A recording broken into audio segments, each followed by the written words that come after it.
안녕하세요. 캐나다 회계사 아줌마입니다. 오랜만에 또 영상을 올리는데요. 벌써 2023년 새해가 밝았죠. 2022년을 돌아보면 정말 뭐 하고 어떻게 지나갔는지도 모르게 너무 빨리 지나갔고 저한테는 좀 힘든 한 해였어요. 그리고 특히나 하반기 들어서 이게 아직까지도 저는 솔직히 그 김정기 선생님 갑자기 그 떠나신 거에 대해서 거기에 대한 충격이나 그런 마음이 아직까지 좀 아물지 못했거든요. 나아지지 못했거든요. 그래서 제 개인적으로 힘들기도 했었고 또 일으로나 이런 것에 너무 많이 좀 지쳐 있었어요. 그래서 영상을 생각만큼 자주 올리지 못하고 그러다가 갑자기 그런 생각이 드는 거예요. 영상을 올리기 시작할 때는 정말 다른 뜻 전혀 없이, 의도 전혀 없이 그냥 순수하게 내 이야기를 올리고 싶다. 그런데 내가 블로그 같은 건 안 하니까 그냥 영상으로 남겨보자. 지난번 영상에도 몇 번 말씀드렸듯이 싸이월드가 없어지는 바람에 올리겠다고 생각을 한 거거든요. 싸이월드는 또 해외 거주자라서 다시 복귀가 돼도 제가 로그인이 안 돼요. 찾을 수가 없어요. 한국 핸드폰이 없어서. 그래서 처음 시작할 때는 정말 그냥 내 이야기나 올려야겠다 하고 시작을 했는데 왜 그게 부담이 됐나? 왜 점점 막 오늘은 컨디션이 너무 아니라서, 오늘은 목소리가 아니라서, 오늘은 너무 못생겨 보여서, 살이 쪄서. 근데 솔직히 제가 이게 뭐 대단히 잘 만드는 영상도 아니잖아요. 편집도 안 하고. 그리고 제 친구가 말했듯이 아무리 이 40대 아줌마가 이쁘게 보이고 살을 빼고 아무리 발악을 해봤자 사람들은 못생긴 20대를 쳐다보지 아무도 아줌마를 쳐다보지 않는다. 걱정 마라. 그렇게 정말 나 혼자 아무 의미 없는 신경을 너무 많이 쓰는 것 같은 거예요. 그냥 내가 하고 싶은 이야기 그냥 올리면 되는 건데. 그러면서 드는 생각이 내가 지난해 지금까지도 이 슬럼프나 무기력증에서 헤어나지 못하는 이유가 아마 내가 너무 신경을 많이 써서 그런 게 아닐까 하는 생각을 했어요. 제가 올해로 이제 캐나다에 온 지 딱 20년째가 돼요. 2003년에 왔으니까 2023년 20년째인데 들어와서 처음 캐나다에 왔을 때 그때는 이제 ESL 단기 학생 비자로 왔을 때니까 그때부터 뭐 학교에 들어가고 그리고 PR 카드 신청하고 다시 학교로 돌아가서 뭐 시험을 치고 이민을 하고 막 이런 과정들이 생각해 보면 20년 동안 굉장히 너무 빡빡하게 살아온 것 같아요. 그냥 앞만 보고 달리기만 하고 앵자이어티라고 해야 하나? 어디에 좀 약간 벼락 끝에 서 있는 기분, 그런 기분 있잖아요. 근데 지금 이제 이민도 됐고 뭐 자격증도 다 따고 시험도 다 끝나고 그러니까 약간 뭐라 그래야 되지? 방향성을 잃었다 그럴까요? 목표가 없어지니까 내가 지금 하고 있는 것들이 잘하는 것 같지도 않고 굉장히 자괴감이 많이 느껴지고 속으로 그런 생각들이 많이 들었어요, 올해. 그래서 내린 결론은 조금 덜 신경 쓰자. 그냥 좀 내려놓고 너무 그렇게 아득바득 하지 말자라는 생각을 했어요. 회사에서 내가 왜 이렇게 못하지? 내가 왜 이거밖에 못하지? 왜 좀 더 잘하지 않을까? 그런 생각보다는 그냥 내가 할 수 있는 최선을 다하고 내가 못하는 부분은 나만 못하는 게 아니라 다른 누구도 못할 거야. 약간 좀 뻔뻔스럽. 그렇다고 해서 제가 아예 뭐 일을 열심히 안 한다 그건 아니에요. 지금도 하루하루는 정말 열심히 살고 있어요. 하지만 어느 정도 한계가 됐을 때 그냥 여기까지라는 선을 긋자라는 생각이 드는 거예요. 11월까지가 한참 초절정으로 너무 정신적으로 굉장히 힘들 때였고 12월부터 어떤 생각을 했냐면 그냥 정말 힘들면 난 여기서 잠시 그만두고 쉴 거야 라는 생각을 했어요. 원래 저는 직장에서 힘든 일을 잘 얘기를 안 해요. 그 이유는 직장에서 힘든 일을 남들한테 얘기해봤자 남들은 내 상황을 이해를 못 하잖아요. 나 같은 똑같은 상황에 처해있지 않으니까. 상사가 다르고 내가 해야 되는 일이 다르고 처해진 환경이 다른데 내가 아무리 힘든 일을 얘기해봤자 오히려 상대방한테 좀 더 공감 못 얻고 오히려 더 얘기하고 나면 더 비참해지는 기분 있잖아요. 그리고 두 번째 이유로는 힘든 일을 이야기하면 복기를 해야 되잖아요. 내가 힘들었던 일을 다시 상황을 떠올려야 되니까 그게 너무 싫은 거예요. 왜 일을 하면서 받은 스트레스 그 한 번으로 조카한테 그걸 다시 복기를 하는 게 너무 싫은 거예요. 그래서 저는 회사에서 있었던 일이나 일에서 받는 스트레스는 남들에게 굳이 묻지 않는다면 얘기를 잘 안 해요. 하루는 너무 그게 정말 절정에 다다라서 엄마한테 한번 얘기를 했어요. 엄마 나 지금 정말 너무 힘들어서 스트레스를 너무 많이 받아서 지금 당장이라도 난 그만두고 싶은 심정이다 라는 얘기를 했어요. 평소에는 엄마가 걱정될까봐 그런 얘기를 잘 안 하는데 그때는 또 제가 너무 힘들어서 얘기를 했는데 엄마가 그 얘기를 저희 친정 오빠한테 얘기를 했나 봐요. 걱정이 되니까. 그래서 오빠가 전화를 해서 저희 오빠가 어떠냐면 굉장히 오빠는 저를 생각하기에 굉장히 빠득빠득 대들고 버릇없고 막 기어오르는 동생이다라고 정형적인 그 경상도 남매거든요. 저는 솔직히 오빠를 굉장히 무서워해요. 속으로는 굉장히 무서워하지만 그 겉으로는 대들죠.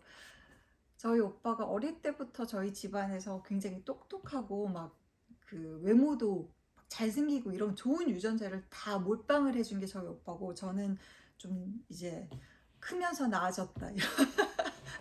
그냥 보통인 평균 수준의 지능에 어릴 때는 정말 못 봐줬는데 크니까 좀 낫다 이런 외모로 제가 속으로는 굉장히 뭐라 그럴까요? 단어를 적절한 단어가 잘 안 떠오르지만 뭐 선망이라고 하기에는 뭐 선망의 대상 이런 게 아니라 그러니까 동생으로서 오빠를 굉장히 우러러 본다 그래야 되나? 그 존경한다 그래야 되나? 하지만 저희 집안 가풍이 이런 막 간지러운 이야기 있죠. 뭐, 아, 오빠 생일 축하해, 사랑해, 뭐 축하해, 뭐, 그런 말 하면, 막 너무 오그라들고, 가족끼리는 그런 얘기를 잘 못해요. 그래서 절대 저희 오빠랑 저 사이는 그렇게 막 살가운 그런 말을 절대로 안 하거든요. 근데 정말 정말 힘들 때는 오빠가 감동받을 정도로 지지해주고 이해를 해줘요. 그래서 저희 오빠가 엄마한테 굉장히 제가 힘들어한다는 얘기를 들었을 때 전화해서 하는 말이 저는 제가 힘들다고 하면 사는 게 다 힘들지 직장인이 안 힘들게 어딨냐 그렇게 얘기를 할 줄 알았어요. 저희 오빠가 그냥 다 힘들고 그렇게 사는 거니까 버텨라 라고 할 줄 알았는데 저희 오빠가 전화를 걸어서 야 그렇게 힘들면 그만둬라. 돈이 없냐 가오가 없냐 힘들면 그냥 때려치우고 한국 와 그러는 거예요. 근데 그 말이 근데 제가 또 막 걱정쟁이라서 대책 없이 그렇게 관두지 못해요. 적어도 관두려면 뭔가 대책이 다음 방향에 대한 대책이 있어야지. 근데도 일단 그렇게 얘기를 해주니까 굉장히 정말 그 말을 들을 때 순간 울컥할 정도로 고마운 거예요. 그러니까 사실 그렇잖아. 가장 가까운 사람이 이해를 해주느냐 못 해주느냐 거기에 따라서 굉장히 좀 멘탈이 달라지는데 정말 너무너무 힘이 들어서 막 여기까지 이렇게 차 있는 상태인데 오빠가 말이라도 어쨌거나 아무 걱정하지 말고 때려치고 한국 와 그냥 한국 가서 몇 달 쉬다 가라 이렇게 얘기를 하니까 굉장히 많이 위로가 됐어요. 그리고 돌아서 생각해보면 들로이세 지낼 때는 정말 그 스트레스가 상상을 초월하는 업무량이 주 90시간을 계속해서 일을 하다 보면 이렇게 멘탈이 나가거든요. 그때 동기들이랑 했던 이야기가 너무 스트레스 받지 마라. 네가 무슨 항상 우리끼리 하는 얘기가 있어요. 네가 무슨 외과 의사도 아니고 생명을 구하는 것도 아니고 이깟 감사 일 하나 때문에 뭐 그렇게 스트레스를 받아. 우리 손끝에 사람의 목숨이 달린 것도 아닌데. 그러니까 그냥 네가 할 수 있는 만큼만 하고 그냥 어떻게 될 거야. 사람이 하는 일은 어떻게 다 되게 돼 있어. 이런 얘기를 해요. 근데 그게 실천을 하기가 힘든 게 어쨌거나 그래도 내가 해야 할 일이 있고 데드라인이 있잖아요. 그러니 실상 그렇게 쉽게 되는 생각은 아니지만 그래도 좀 어떻게 보면 내가 하는 일에 너무 케어를 많이 하지 않아야지 내가 하는 일을 잘할 수 있다고 생각해요. 아이러니한 말이죠. 내가 신경을 안 쓰는데 어떻게 잘할 수 있어. 왜냐면 신경을 너무 써버리면 약간 왜 경주마가 이렇게 되는 거 있잖아요. 너무 앞만 보고 달리다 보면 내가 어디 가는 건지도 모르고 완전 번아웃이 너무 빨리 와버리게 되니까. 그렇다고 내 열심히 안 한다는 게 아니에요. 나는 어쨌거나 최선을 오늘 하루에 최선을 다하지만 내가 하루에 최선을 다했을 때 이 한계치에 오면 그냥 거기서 과감하게 좀 덮고 뭐 어쩌라고 이런 약간의 I don't care 하는 자세도 약간 필요하다고 생각해요. 12월부터는 정말 사직서를 써두고 C 드라이브에 이렇게 쟁여놓고 언제든지 내가 너무 극한의 스트레스를 받으면 그만두고 떠나겠다라는 생각으로 다녔어요. 정말로 12월 때부터는.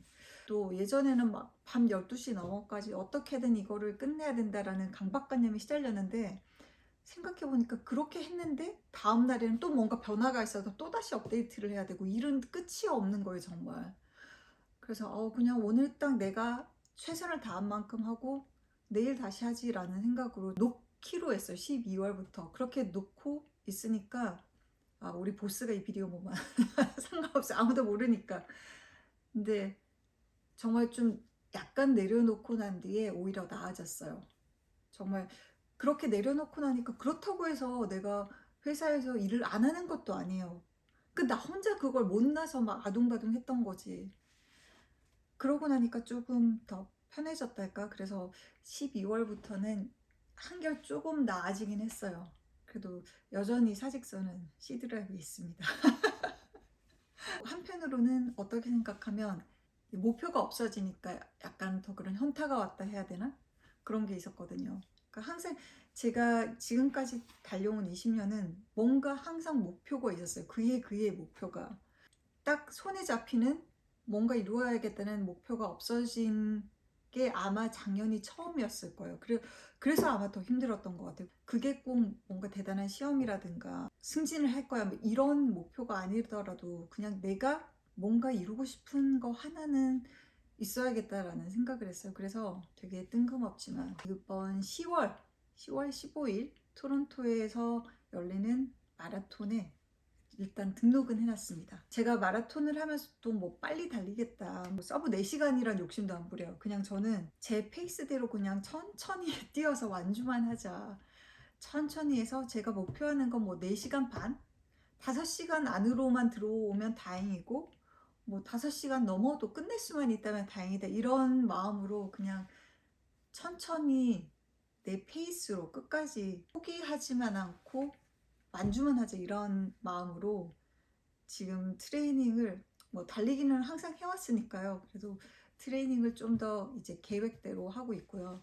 이번 2023년도에는 뭐 이런 New Year's Resolution 이런 게 없어요. 그냥 목표라기보다는 이벤트? 올해는 꼭 한국을 가고 싶다. 한국을 못 간 지 이제 5년째거든요. 항상 뭐 시험 때문에 또 코비드에 걸려서 못 가기도 했지만 작년엔 또 일이 너무 바빠서 한국을 못 갔었는데 올해는 엄마한테도 그랬어요. 나 만약에 휴가 안 준다 그러면 나 그만두고 갈 거야. 그냥 정말 난 사직서 내고 갈 거야. 이미 이미 다 너무 내려놨나? 그래서 저는 진짜로 일이 아무리 바빠도 올해는 꼭 얘기할 겁니다. 저희 보스한테나 이 시간에는 한국을 무슨 일이 있어도 가야 한다. 가서 작년에 갔더라면 김정기 선생님도 뵙겠지만 올해는 친구들도 많이 만나고 김정기 선생님이 쉬시는 곳도 한번 가보고 싶고 그리고 또 한국 다녀와서는 10월달에 마라톤도 완주하고 아마 약간 중년의 위기가 온 것 같아요. 또 그 타이밍상 이래저래 무기력증에서 좀 헤어나서 예전의 에너지를 찾고 싶다 그런 정도의 생각만 있습니다. 그래서 지난해에는 찍어두고 마음에 안 들어서 못 올린 영상도 몇 개 있었는데 올해는 그냥 어차피 저질의 영상 내려두고 사는 이야기 그냥 편하게 올리겠습니다. 네. 여러분들 새해 복 많이 받으시고요. 다음 영상에서 또 뵙겠습니다. 감사합니다.